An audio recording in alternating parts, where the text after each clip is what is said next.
রোহিঙ্গা জনগোষ্ঠীর জন্য 10 million pound সহায়তার ঘোষণা যুক্তরাজ্যের। পাশে থাকবে বাংলাদেশের অর্থনৈতিক পুনরুদ্ধারে।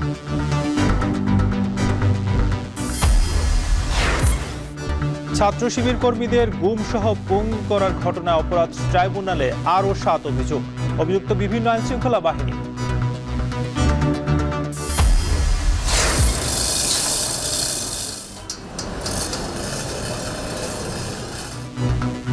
চালুর আগে জীর্ণ পরিস্থিতি দেশের প্রথম বিআরটি প্রকল্পের স্টেশনগুলোর। লাইন উপযোগী না হলেও বাস কেনার প্রস্তুতি।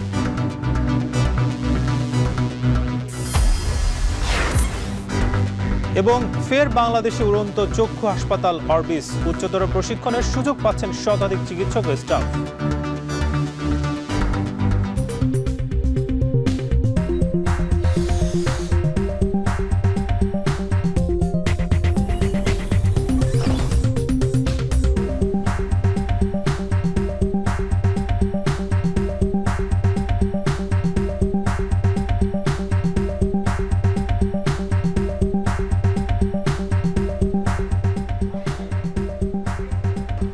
স্বাগত। এখন ঢাকায়, সঙ্গে আছি আমি নাজমুস সাকিব। ইসলামী ছাত্র শিবিরের কর্মীদের বিভিন্ন সময়ে গুম করার পর গুলি করে পঙ্গু করে দেওয়ার মতো ঘটনায় আন্তর্জাতিক অপরাধ ট্রাইব্যুনালে আরও 7টি অভিযোগ করা হয়েছে। অভিযুক্ত বেশ কয়েকটি আইনশৃঙ্খলা বাহিনী। এ বিষয়ে আরও জানাতে ট্রাইব্যুনাল থেকে যুক্ত হচ্ছেন সহকর্মী মশিউর অনিক। অনেক জানাবেন যে ভুক্তভোগীরা তাদের অভিযোগের বিষয়ে কি বলছেন এবং সেখানে কোনো স্বজন আছেন কিনা, কি জানাবেন? সাকিব, যেমনটা আপনি বলছিলেন যে আজকে আরও 7টি অভিযোগ দায়ের করা হয়েছে এবং প্রসঙ্গত যেটা বলা প্রয়োজন যে 5 নভেম্বর প্রথমবারের মতো ইসলামিক ছাত্র শিবিরের পক্ষে প্রায় 4টি অভিযোগ দায়ের করা হয়, যেখানে গুম করে পরবর্তীতে তাদেরকে পঙ্গু করে দেওয়ার মতো ঘটনা ঘটে। এর পাশাপাশি গুম, হত্যা চেষ্টা থেকে শুরু করে আরও বিভিন্ন অভিযোগ কিন্তু আইনশৃঙ্খলা বাহিনীর বিরুদ্ধে এই ইসলামিক ছাত্র শিবিরের ছিল। তারই ধারাবাহিকতায় আজকেও প্রায় 7 জন এখানে উপস্থিত হয়েছেন এবং তারাই সবাই ভুক্তভোগী এবং সেখানে তারা উপস্থিত হয়ে অভিযোগ দায়ের করেছেন আন্তর্জাতিক অপরাধ ট্রাইব্যুনালে প্রসিকিউটরদের হাতে। এবং এই অভিযোগের মাধ্যমে বলা যায় এখন পর্যন্ত প্রায় 11 জনের বিরুদ্ধে আন্তর্জাতিক অপরাধ ট্রাইব্যুনাল অভিযোগ দায়ের করলো ইসলামিক ছাত্র শিবিরের পক্ষে। সেখানে তাদের অ্যাডভোকেট আব্দুল আল নোমান তিনি বলার চেষ্টা করেছেন যে বিভিন্ন সময় বিভিন্ন কাউকে ধরে নিয়ে গিয়ে, যেমন আপনাদেরকে একটা ঘটনা আমি জানাতে চাই। একজন অভিযোগ দায়ের করেছেন নাজমুল নামে, যিনি বলেছেন যে প্রায় সকালবেলা তার বাসা থেকে তাকে ধরে নিয়ে আসা এবং পরবর্তীতে প্রায় 7 দিনের মতো তাকে গুম রাখা এবং বিভিন্ন সময় তাকে হ্যারাসমেন্টের পরে এখন পর্যন্ত তার বিরুদ্ধে প্রায় 25টার মতো মামলা কিন্তু চলছে। তো এই ঘটনা আসলে একজনের নয়, এই ঘটনা আসলে সবারই। এখানে যারা উপস্থিত আছেন 2জন পা হারানো পঙ্গু ব্যক্তি, তিনি তাদের ঘটনাগুলো বলেছেন। তো আন্তর্জাতিক অপরাধ ট্রাইব্যুনাল আসলে অভিযোগটা গ্রহণ করেছে এবং পরবর্তী যেই পদক্ষেপ আমরা জানি যে সেই অভিযোগের প্রেক্ষিতে তারা তদন্ত করবে এবং তদন্ত করে যদি তার সত্যতা পায়। আমি একটু জানিয়ে রাখতে চাই, প্রায় 53 জনের বিরুদ্ধে আইনশৃঙ্খলা বাহিনীর, যেখানে র্যাব, সাদা পোশাকের পুলিশ সদস্যদের নাম উল্লেখ করেছে, যদিও নিরাপত্তার সাথে সেই নামগুলো উল্লেখ করতে চাননি তারা। তাদের বিরুদ্ধে অভিযোগ দায়ের করা হচ্ছে। তাদের বিরুদ্ধে অভিযোগের তদন্তের প্রেক্ষিতে তাদের বিরুদ্ধে পরবর্তীতে আন্তর্জাতিক অপরাধ ট্রাইব্যুনাল হয়তো গ্রেফতারি পরোয়ানা জারি কিংবা যে পরবর্তী পদক্ষেপ সেগুলো নেওয়ার চেষ্টা করবে। সাকিব, আরও আপনাদেরকে একটু জানিয়ে রাখতে চাই, আন্তর্জাতিক অপরাধ ট্রাইব্যুনালে কিন্তু এই আসলে শেষ নয়। এর পরেও বা এর আগেও কিন্তু অনেক অভিযোগ দায়ের করার কথা কিন্তু বলছেন ইসলামিক ছাত্র শিবিরের যারা লোক আছেন তারা, এবং তারা এটাও উল্লেখ করছেন, একটু জানিয়ে রাখতে চাই যে আগামীতে তাদের 6 জনের মতো সদস্য ইসলামিক ছাত্র শিবিরের কর্মী, নেতা সহ এখনো গুম আছে। তো তাদেরকে পাওয়ার ব্যাপারটা যেটা, সেই পদক্ষেপও তারা যাচ্ছে সম্ভবত আজ থেকে 1 থেকে 2 দিনের মধ্যে কিংবা খুবই যত শীঘ্রই সম্ভব তাদের বিরুদ্ধে অভিযোগ কিন্তু দায়ের করা হবে। এই ছিল সাকিব আমার কাছে সবশেষ আন্তর্জাতিক অপরাধ ট্রাইব্যুনাল থেকে। যখনই আমি সবশেষ জানতে পারবো আমি চেষ্টা করবো জানিয়ে দেওয়ার জন্য। ইসলামী ছাত্র শিবিরের গুমের ঘটনায় প্রায় 7টি নতুন করে অভিযোগ দায়ের করা হয়েছে, সে খবর জানিয়েছিলেন মশিউর অনিক। রোহিঙ্গা জনগোষ্ঠীর জন্য 10 মিলিয়ন পাউন্ড সহায়তা ঘোষণা করেছে যুক্তরাজ্য। সকালে পররাষ্ট্র মন্ত্রণালয়ের পররাষ্ট্র উপদেষ্টার সঙ্গে বৈঠক শেষে তিনি এ কথা জানিয়েছেন ব্রিটেনের under secretary Catherine West. British মন্ত্রী বলেন, বাংলাদেশে গণতান্ত্রিক পুনরুদ্ধার এবং স্থিতিশীলতা আনতে ডক্টর ইউনূস সরকার যে কর্মপরিকল্পনা নিয়ে আগাচ্ছে তাতে যুক্তরাজ্যের পূর্ণ সমর্থন রয়েছে। তিনি বলেন, পররাষ্ট্র উপদেষ্টার সঙ্গে 2 দেশের অর্থনীতি, নিরাপত্তা, জলবায়ু পরিবর্তন ও অভিবাসন নিয়ে আলোচনা হয়েছে। সাংবাদিকদের এক প্রশ্নের জবাবে ব্রিটেনের সহকারী পররাষ্ট্রমন্ত্রী বলেন, যুক্তরাজ্য আশা করে অন্তর্বর্তী সরকারের নেতৃত্বে উত্তরণের পরবর্তী ধাপে পৌঁছাতে ডক্টর ইউনূস একটা কর্মপরিকল্পনা হাতে নেবেন।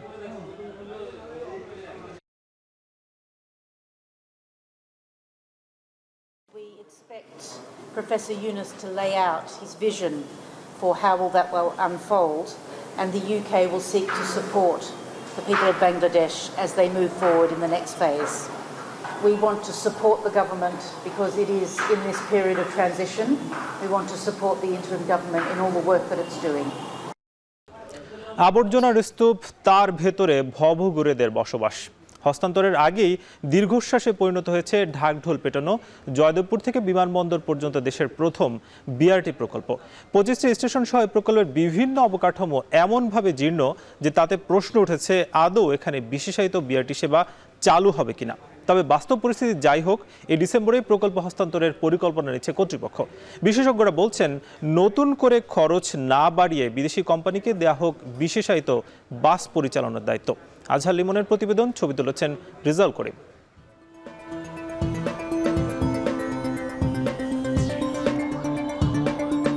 বাস র্যাপিড ট্রানজিট প্রকল্পের শেষ প্রান্ত গাজীপুরের জয়দেবপুর ইন্টারসেকশন।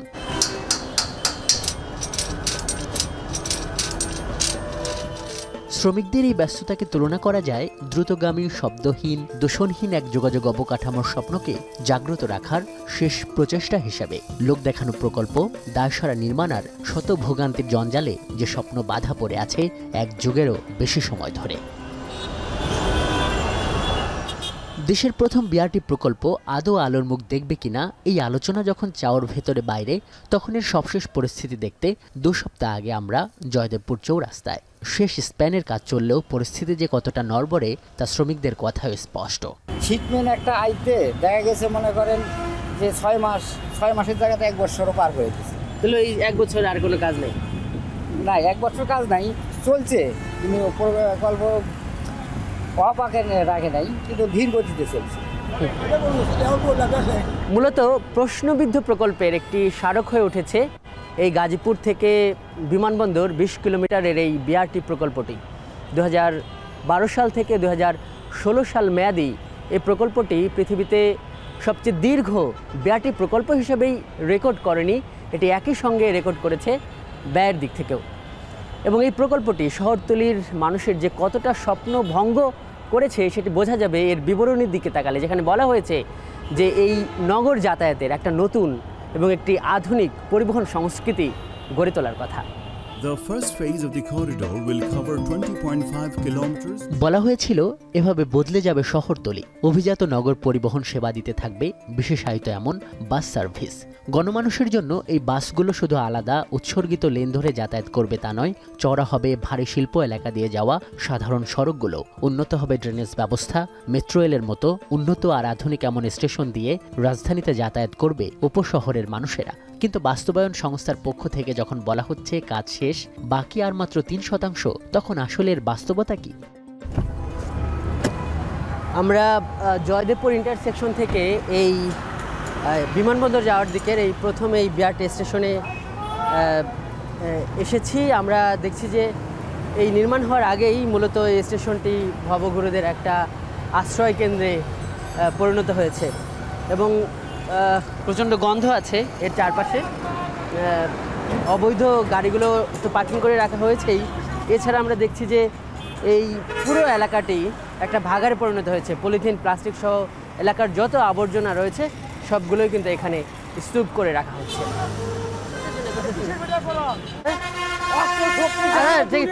ঠিক আছে, না না না না না। এবং জয়দেবপুর থেকে বিমানবন্দর পর্যন্ত বিআরটি 25টি স্টেশনের চিত্রই এমন পরিত্যক্ত। 5 আগস্টের গণঅভ্যুত্থানে কিছু স্টেশন ক্ষতিগ্রস্ত হয়েছে, এটা ঠিক, কিন্তু সেটা বাদ দিলেও দেখা যায়নি এসব স্থাপনা রক্ষণাবেক্ষণে টেকসই কোনো উদ্যোগ। সব মিলিয়ে হতাশ এ পথে চলাচলকারী ও ভুক্তভোগী স্থানীয়রা। না চললে আমাদের জন্য সুবিধা, আর যদি চলে তাহলে পুরা গাজীপুর টুঙ্গি থেকে যে রাস্তাটা আছে এটা পুরা রাস্তাটাই অনেকটা জ্যাম হবে, প্রচুর জ্যাম সৃষ্টি হয়। এটা জ্যামের জন্য তো লেনটা অবশ্যই ভেঙে দেওয়া উচিত। বাস্তবতা আর কাগজে অগ্রগতির এমন প্রেক্ষাপটে এই প্রকল্পের আসলে ভবিষ্যৎ কি? এই প্রকল্প জীর্ণ এমন পরিস্থিতিতেই হস্তান্তর হবে নাকি সম্পূর্ণ বাণিজ্যিক ব্যবহারের উপযোগী হলে? এটি থেকে আদৌ বিআরটির বাস নামবে নাকি প্রচলিত যানবাহনই চলবে? কোম্পানির জেনারেল ম্যানেজার আমাদের জানান, তারা এপ্রিল নাগাদ বিআরটির এই নতুন রুটে বাণিজ্যিক চলাচল শুরু করতে চান। কিন্তু যখন বিভিন্ন পক্ষ থেকে এই প্রকল্প আর না আগানোর পরামর্শ আসছে, তখন কি হবে? কর্তৃপক্ষ যদি বাদ দিতে চায়, কর্তৃপক্ষ তো যে কোনো সময় বাদ দিতে পারে, বাট একটা প্রকল্প যেটা 97% শেষ হয়ে গেছে, কিন্তু 97% বাস্তবে নেই। বাস্তবে তো খুব খারাপ পরিস্থিতি। 97% হলো একটা কাগজে আমরা স্ট্যাটাসে দেখছি।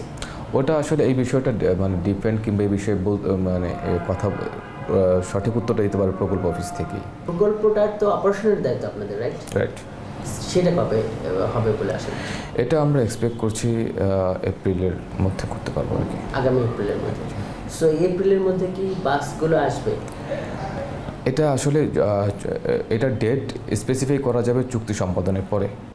এটা ঠিক 2 দফা সংশোধনের পর এ প্রকল্পের ব্যয় দাঁড়িয়েছে 2000 থেকে 4000 কোটি টাকায়, যার সিংহভাগ অর্থেরও ছাড়ও হয়েছে এরই মধ্যে। এমন অবস্থায় পরিবহন বিশেষজ্ঞদের মত, শেষমেশ বিআরটি চালু করার পক্ষেই, যদিও সরকারিভাবে বাস ক্রয়ের বিপক্ষে তারা। ফিজিক্যাল ওয়ার্ক যেটা আছে সেটা দ্রুত শেষ করতে হবে, এবং যদি আমরা অপারেটর নিয়ে আসতে পারি, তাহলে এই যে আমাদের টেন্ডারে যাওয়া, বাস প্রকিউর করা, এই ঝামেলায় পড়তে হবে না। আমরা ইন্টারন্যাশনাল অপারেটর, এবং আমি যেটা বলছিলাম গ্রস কস্ট কন্ট্রাক্টে আমরা চলে যাব। সেই জায়গায় আমার স্টাফ লাগবে না, যারা অপারেশনের দায়িত্বে থাকবে। বাসও আমার কিনতে হবে না। যারা ডিবিআরটি আছে তারা শুধু মনিটরিং করবে যে অপারেটর যারা আছে তাদের যে সেবা দেওয়ার কথা সেটা সঠিকভাবে দিতে পারছে কিনা। পোশাক শিল্পের পণ্য ও কাঁচামাল পরিবহনের রুট এবং ঢাকা ময়মনসিংহ সড়ক এই একই বিআরটি রুটে পড়ায়, যখন কোনোভাবে বিআরটি চালু হলে এই সড়কে দুর্ঘটনা ও যানজট তীব্র হওয়ার শঙ্কা করছে বিভিন্ন পক্ষ, তখন আবার পুরো প্রকল্পের বিভিন্ন দিকে এক ধরনের জোড়াতালি অবস্থা। এমন অবস্থায় এই প্রকল্পে প্রস্তাবিত বিআরটির বিশেষায়িত বাস চলবে কিনা, নাকি সাধারণ বাস চলবে, নাকি আগের মতোই প্রচলিত সড়ক হিসেবে ছেড়ে দেওয়া হবে, সেটি হলে কোটি কোটি টাকা খরচ করে এমন স্থাপনার ভবিষ্যৎ কী হবে, এসব দুরবস্থার জন্য দায়ী না হলেও তা ঠিক করার দায়িত্ব পড়বে অন্তর্বর্তী সরকারের উপরই। আজহার লিমন, এখন, ঢাকা। নিরাপত্তা ঝুঁকি বাড়ছে রাজশাহীতে, বাড়ছে চুরি, ছিনতাই, লুটের মতো ঘটনা। পুলিশের সাইবার ইউনিটের সিসি ক্যামেরা সহ নানা সরঞ্জাম সংকটে পড়েছে পুলিশ। সিটি কর্পোরেশনের স্থাপনা সংস্কারের 22 কোটি টাকার বরাদ্দ থেকে এ খাতে পুলিশকে সহায়তা করবে সিটি কর্পোরেশন। দ্রুত সবকিছু স্বাভাবিক করতে উদ্যোগ নেওয়ার কথা জানালেন পুলিশের শীর্ষকর্তা। সজীব আহমেদের ক্যামেরায় রকিবুল হাসানের প্রতিবেদন। 26 অক্টোবর সন্ধ্যা 7:15 হঠাৎ করেই রাজশাহী নগরীর সড়ক থেকে একজনকে অটোরিকশায় তুলে নিয়ে যাচ্ছে একদল লোক। সামাজিক যোগাযোগ মাধ্যমে এমন ভিডিও ছড়িয়ে পড়লেও কে বা কারা তার সন্ধান মেলেনি। পথচারী থেকে যানবাহন চালক অনেকেরই অভিযোগ, নগরীতে বাড়ছে কিশোর গ্যাংয়ের দৌরাত্ম্য, প্রায় ঘটছে চুরি ছিনতাইয়ের মতো ঘটনা। এ নিয়ে দুশ্চিন্তা বাড়লেও পুলিশের তৎপরতায় ঘাটতি আছে বলে মনে করছেন নগরবাসী। দেখলে পারে মনে করেন তাড়া করে, তাড়িয়ে ধরে মাথায় বাড়ি মারে। একজনকে শাবল মারলো মাথা থেকে, যেহেতু মরে গেল রিস্কাওয়ালা, আর রিস্কাওয়ালা নিয়ে যায় ধরা পড়ে গেছে। 5 তারিখ রাতেই জিডি করেছি। এখন পর্যন্ত কোনো এটার মানে সমাধান বা এটার কোনো ফলাফল আমাদেরকে এখন পর্যন্ত আমরা জানতে পারিনি। বিভিন্ন এলাকা ভিত্তিক যেরকম টহল চলছিল আগে, সেরকম টহলে নামতে হবে এবং কিশোর গ্যাংগুলোকে চিহ্নিত করতে হবে। পুলিশ বলছে, বিগত সময়ে নগরীর বিভিন্ন জায়গায় সিসি ক্যামেরা থাকায় অপরাধ দমন অনেকটা সহজ ছিল। তবে গেল 5 আগস্টের পর নগরীর বিভিন্ন স্থানে প্রায় 450 সিসি ক্যামেরা ভেঙে ফেলা হয়, পুড়িয়ে ফেলা হয় পুলিশের সাইবার ক্রাইম ইউনিটের কন্ট্রোল রুম। সিসি ক্যামেরা না থাকলেও আমাদের যে সাইবার ইউনিটটা আছে, সাইবার ইউনিটে অনেক কিছু নষ্ট হলেও আমরা মোটামুটি সীমিত আকারে আবার সাইবার ইউনিটটা সচল করছি বা তথ্য প্রমাণ উদ্ঘাটন করার চেষ্টা করতেছি।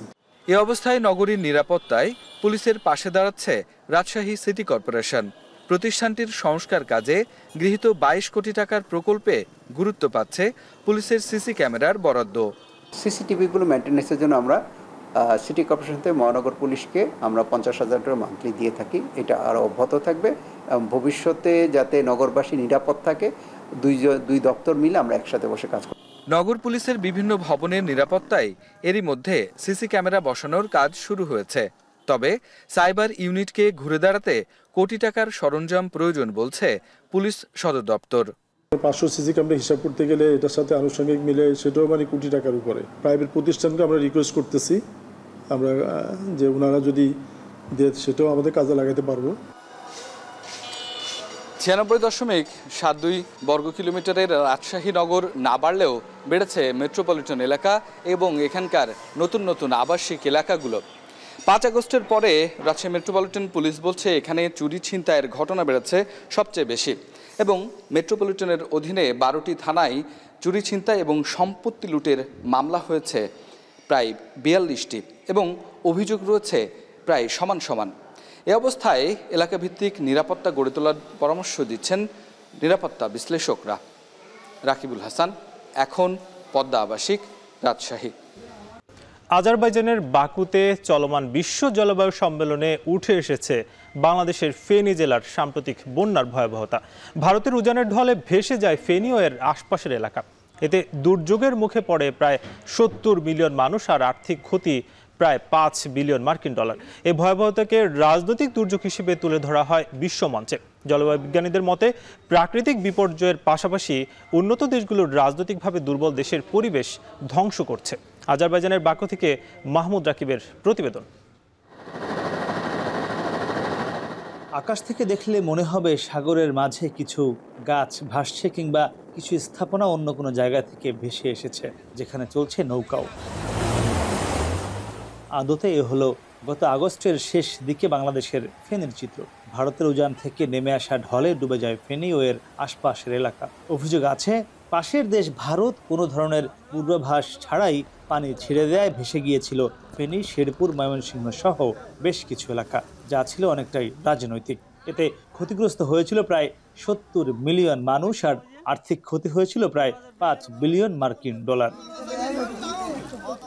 পরিসংখ্যান বলছে 2024 সালে এখন পর্যন্ত বাংলাদেশে বন্যা হয়েছে 6টি আর ঘূর্ণিঝড় 3টি।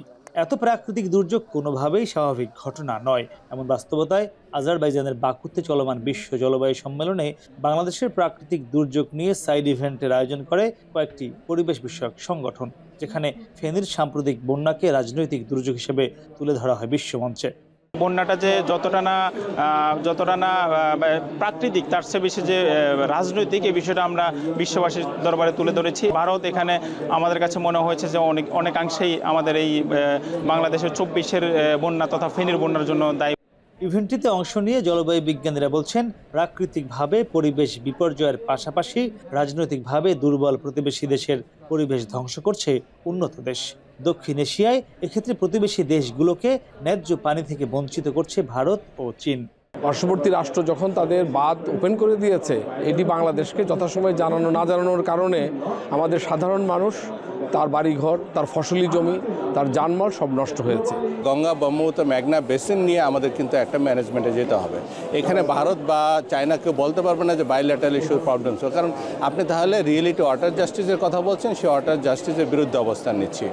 পরিবেশবিদরা বলছেন উন্নত দেশ তাদের আচরণে পরিবর্তন না আনলে সম্মেলনের সুফল পাবে না বিশ্ব। কার্বন ইমিশন কমানো এবং ক্ষতিগ্রস্ত রাষ্ট্রগুলোকে ক্ষতিপূরণ দেওয়া, এই দুটি মেজর অবজেক্টিভের কোনোটাই তেমন কোনো অগ্রসর হয়নি।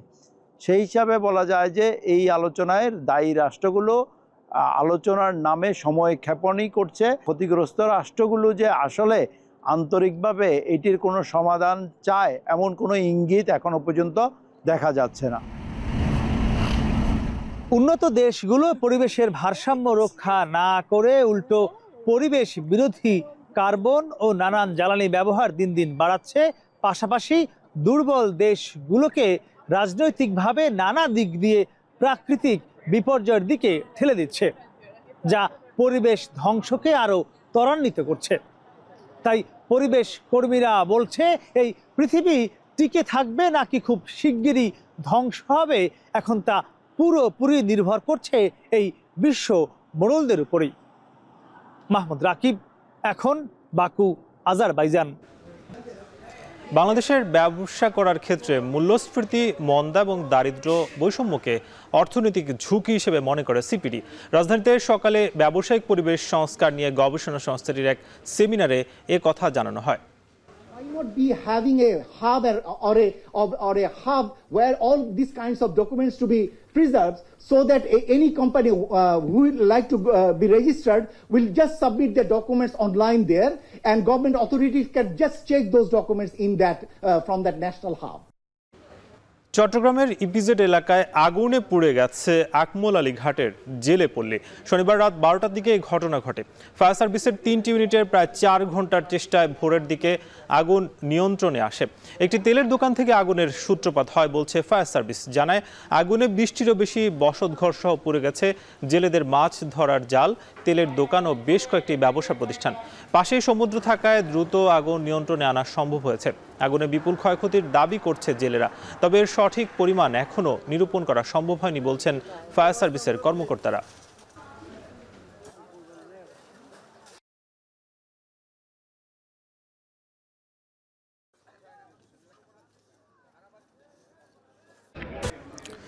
চোখের চিকিৎসকদের প্রশিক্ষণ দিতে চট্টগ্রামের শাহ আমানত বিমানবন্দর এসেছে অরবিস উড়ন্ত চক্ষু হাসপাতাল।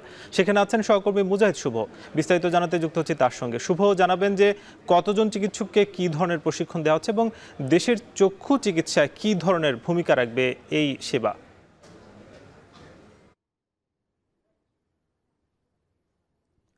সাকিব, আপনাকে বলেছি যে সকাল থেকে কার্যক্রম আসলে শুরু হয়েছে। উদ্বোধন করেছেন বাংলাদেশের অরবিজের কান্ট্রি ডিরেক্টর সহ আরও যে অতিথিরা আছেন। আমি আপনাকে একটু বলতে চাই যে আমাদের সঙ্গে এখন যুক্ত হবেন অরবিজ ইন্টারন্যাশনাল বাংলাদেশের কান্ট্রি ডিরেক্টর ডক্টর মুনির আহমেদ। আপনার কাছে একটু জানতে চাই যে বিমান আসলে 11 বার এসেছে, এটি আরও বেশিবার আনা যায় কিনা, বা এই বিমানটি চলে গেলে আসলে যোগাযোগটা বা আমাদের চিকিৎসকরা প্রশিক্ষণ করার ক্ষেত্রে আরও কোনো সুযোগ সুবিধা পায় কিনা?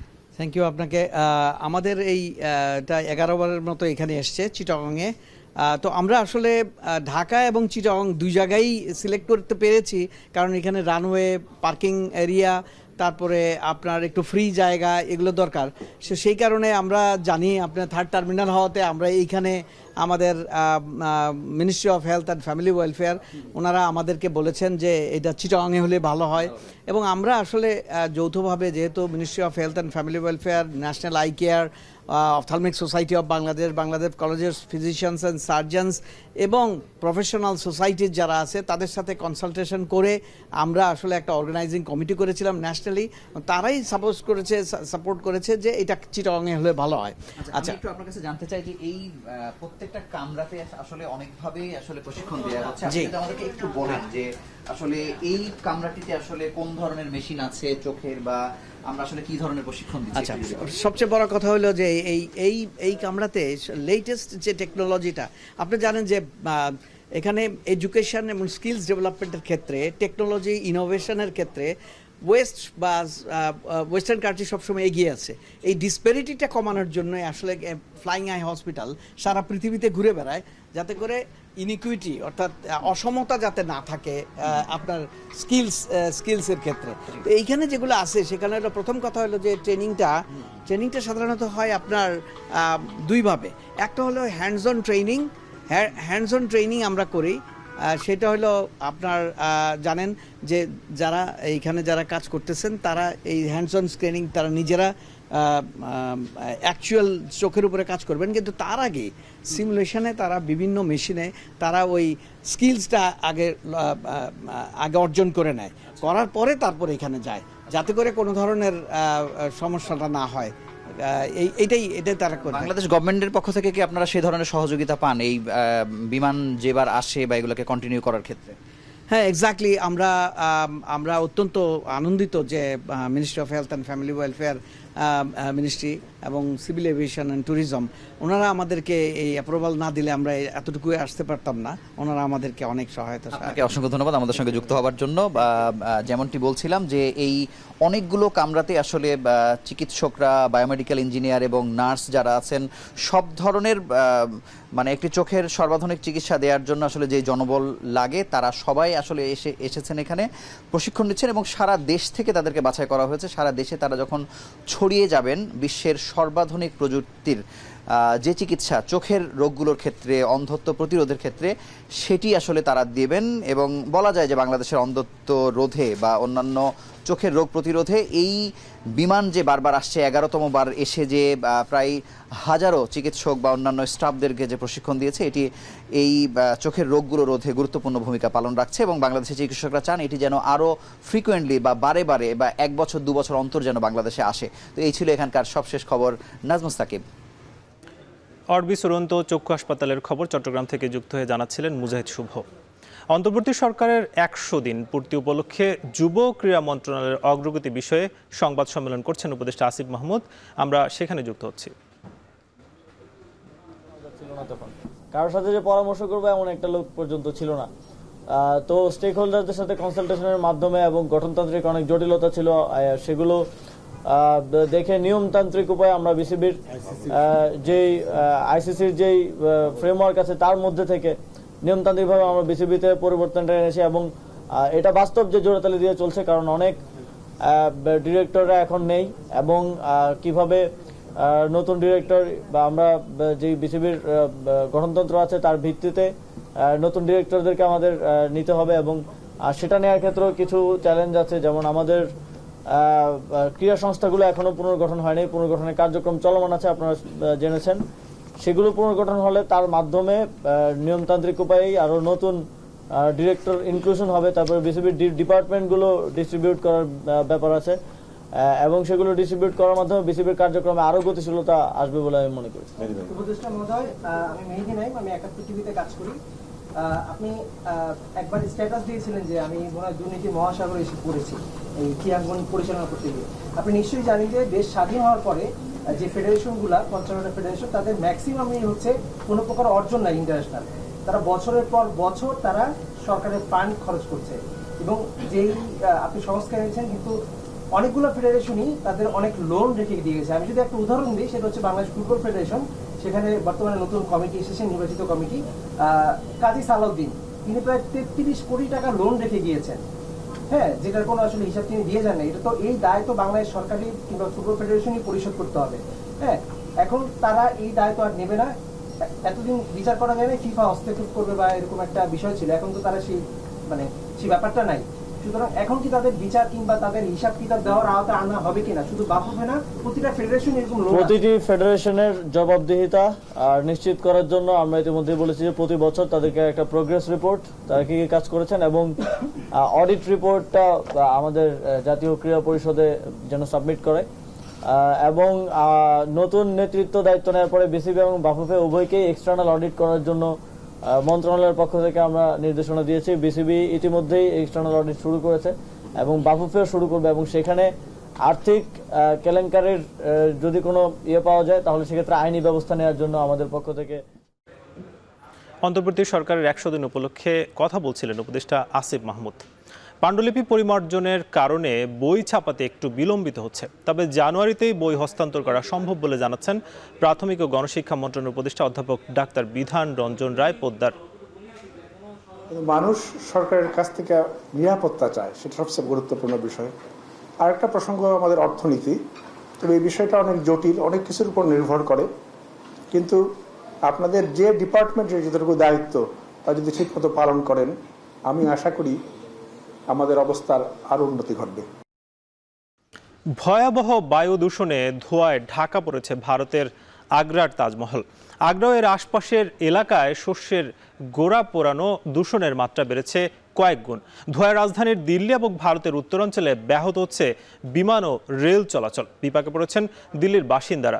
পরিস্থিতি নিয়ন্ত্রণে শিক্ষা প্রতিষ্ঠানের পাশাপাশি বন্ধ রাখা হয়েছে নির্মাণ কাজ। বিস্তারিত জানাচ্ছেন তানভীর জনি। একদিকে বায়ু দূষণ, অন্যদিকে শীতের আগমনী বার্তায় তাপমাত্রা কমতে থাকায় বাড়ছে কুয়াশার পরিমাণ। ভারতের উত্তরপ্রদেশের বেশিরভাগ অঞ্চল এখন ধোঁয়ায় আচ্ছন্ন। ঘন কুয়াশা ও দূষিত বায়ুতে ঢাকা পড়েছে আগ্রার তাজমহল। বায়ু দূষণের তীব্রতা বাড়ায় সাময়িকভাবে বন্ধ রাখা হয়েছে শহরের সব নির্মাণ কাজ ও প্রাথমিক স্কুল। আগ্রায় দূষণের মাত্রা বেড়েছে বহুগুণ, পাশাপাশি চলছে শস্যের গোড়া বা আগাছা পোড়ানো। প্রতি বছর এই নিয়ে অভিযোগ উঠলেও দৃশ্যত কোনো পদক্ষেপ দেখা যায় না। দূষণ ঠেকাতে এবার কৃষকদের সতর্কবার্তা দিয়েছে ভারত সরকার। দেশটির আবহাওয়া অফিস জানায় সোমবার পর্যন্ত ঘন ধোঁয়ায় ঢাকা থাকতে পারে গোটা Agra. And of course, all these measures are taken. What you're talking, what's being said now, even for the office hours are being scattered, and various measures like the school, etc.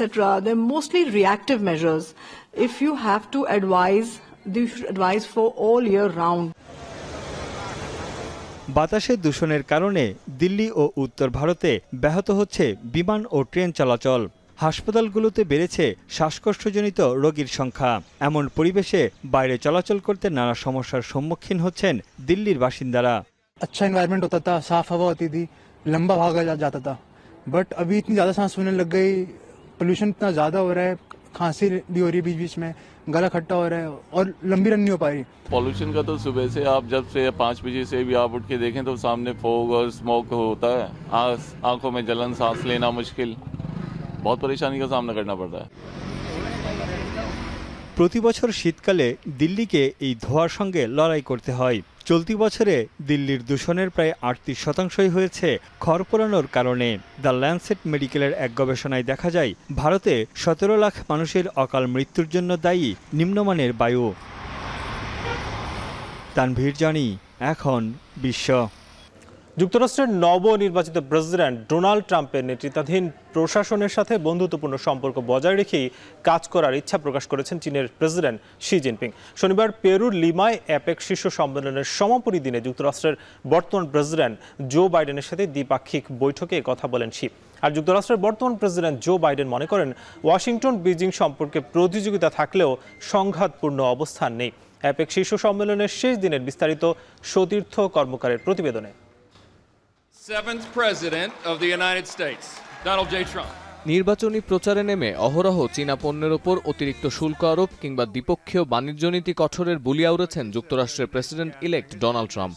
পররাষ্ট্র দপ্তরের দায়িত্ব দিয়েছেন মার্কো রুবিওর মতো চীন বিদ্বেষী সিনেটরকে। ফলে আগামী 4 বছর ওয়াশিংটনের আচরণ বেইজিংয়ের জন্য কেমন হতে যাচ্ছে এ নিয়ে গুঞ্জনের শেষ নেই। কিন্তু মার্কিনদের চীনা বিরোধী অবস্থান বিশ্বের জন্য কোনো সুখকর বার্তা আনবে না বলে আশঙ্কা জানিয়েছেন চীনের প্রেসিডেন্ট শি জিনপিং। এপেক সম্মেলনের শেষ দিন যুক্তরাষ্ট্রের প্রেসিডেন্ট জো বাইডেনের সাথে বৈঠকে শি বলেন, ওয়াশিংটন বেইজিংয়ের সম্পর্কের ওপর শুধু আমেরিকান বা চীনা জনগোষ্ঠীর ভাগ্য নির্ভর করে না, এর সাথে বিশ্বের স্বার্থ জড়িয়ে আছে। এছাড়া আন্তর্জাতিক সম্প্রদায় ও জোটের রাজনীতিতে দুই দেশের সম্মিলিত স্বার্থ রক্ষার ওপর জোর দেন শি। হোয়াইট হাউসে ক্ষমতার পালাবদল চীন যুক্তরাষ্ট্র সম্পর্কে প্রভাব রাখবে না উল্লেখ করে শি বলেন, শান্তিপূর্ণ সহাবস্থান ও দ্বিপক্ষীয় সহযোগিতার প্রশ্নে চীনের অবস্থান অপরিবর্তিত থাকবে। প্রেসিডেন্ট শি নিশ্চিত করেন, ট্রাম্প নেতৃত্বাধীন প্রশাসনের সাথে কাজ করতে আগ্রহী চীন। 中方愿同美国政府继续保持对话，拓展合作，管控分歧，努力实现中美关系平稳过渡，造福两国人民。প্রেসিডেন্ট হিসেবে শেষবার কোনো আন্তর্জাতিক সম্মেলনে অংশ নেয়া ও চীনা প্রেসিডেন্টের সাথে বৈঠকের পর জো বাইডেন মন্তব্য করেন, মতাদর্শের পার্থক্য ও বৈরিতা থাকলেও বেইজিং ওয়াশিংটনের মধ্যে কখনোই সংঘাতপূর্ণ সম্পর্ক ছিল না। আগামী 4 বছর এই ধারাবাহিকতা অব্যাহত থাকবে বলেও আশা করেন তিনি। We are the most important alliance or most important relationship in the entire world. And how we get along together is going to impact the rest of the world. And so, our two countries cannot let any of this competition veer into conflict. And as I said, that's our responsibility. নিত্য নতুন প্রযুক্তির আবিষ্কার শিল্প খাতে বৈপ্লবিক পরিবর্তন নিয়ে আসছে, যেখানে চীনের সাথে পেরে উঠছে না যুক্তরাষ্ট্র। পাশাপাশি প্রযুক্তি বাজারে চীনের আধিপত্য নিয়ে মার্কিন টেক জায়ান্টদের মাথা ব্যথার শেষ নেই। চীনা প্রশাসন মনে করে বিধিনিষেধ আরোপ কিংবা সরবরাহ ব্যবস্থায় বাধা দিয়ে যুক্তরাষ্ট্র এই প্রতিযোগিতায় টিকে থাকতে পারবে না। বরং দুই দেশেরই স্বার্থ রক্ষা হয় এমন নীতি বাস্তবায়নের পথে হাঁটলে সেটাই হবে ট্রাম্পের বিচক্ষণতার পরিচয়। সতীর্থ কর্মকার, এখন বিশ্ব। ট্রাম্প প্রশাসনের জ্বালানি দপ্তর বা ডিপার্টমেন্ট অব এনার্জির দায়িত্ব নিতে যাচ্ছেন তেল গ্যাস ইন্ডাস্ট্রির অন্যতম সফল নির্বাহী ক্রিস রাইট। ডেনভারের তেল পরিষেবা সংস্থা লিবার্টি এনার্জির প্রধান দায়িত্ব পালন করেছেন ক্রিস। জীবাশ্ম জ্বালানি ব্যবহারের পক্ষে শক্ত অবস্থানের জন্য বারবার আলোচনায় এসেছেন তিনি। জ্বালানি সক্ষমতা এবং বিদ্যুৎ উৎপাদনে বাড়তে তেল ও গ্যাস শিল্পে সর্বোচ্চ গুরুত্ব দিতে চান যুক্তরাষ্ট্রের নবনির্বাচিত প্রেসিডেন্ট ডোনাল্ড ট্রাম্প। বহু দশক পর দেশটিতে বৈদ্যুতিকের চাহিদা বাড়তে থাকায় ক্রিস রাইটের মতো অভিজ্ঞ ব্যক্তিকে জ্বালানি দপ্তরের দায়িত্ব দেওয়া হচ্ছে বলে মনে করছেন সংশ্লিষ্টরা। জলবায়ু পরিবর্তনের প্রভাব মোকাবেলায় বৈশ্বিক জোট গঠনের বিষয়টিকে একেবারেই সমর্থন করেন না ট্রাম্প। অতীতে জলবায়ু আন্দোলনের সাথে জড়িতদের জীবন্ত আতঙ্ক বলে ঠাট্টা করেছেন ক্রিস রাইট। আরও দাবি করেছেন ডেমোক্র্যাটদের পরিবেশ নীতি আর সোভিয়েত সমাজতন্ত্র একই জিনিস। এখন ঢাকা শেষ করার আগে শিরোনামগুলো আরও একবার। রোহিঙ্গা জনগোষ্ঠীর জন্য 10 বিলিয়ন পাউন্ড সহায়তা ঘোষণা যুক্তরাজ্যের, পাশে থাকবে বাংলাদেশের অর্থনৈতিক পুনরুদ্ধারে।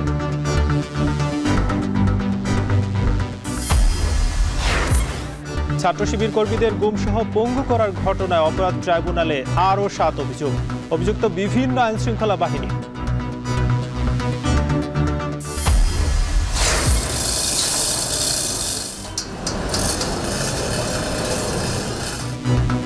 চালুর আগে জীর্ণ পরিস্থিতি দেশের প্রথম বিআরটি প্রকল্পের স্টেশনগুলোর, লাইন উপযোগী না হলেও বাস কেনার প্রস্তুতি।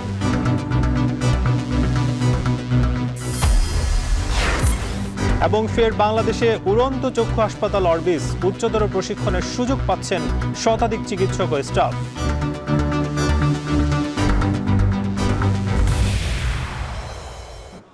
শেষ করছি এখন ঢাকা। এখন টেলিভিশন ওয়েবসাইট দেখতে ভিজিট করুন www.ekhon.tv। এছাড়া ফেসবুক দেখতে ভিজিট করুন facebook.com/tv.ekhon। এছাড়া ইউটিউবে দেখতে ভিজিট করুন youtube.com/c/ekhon tv।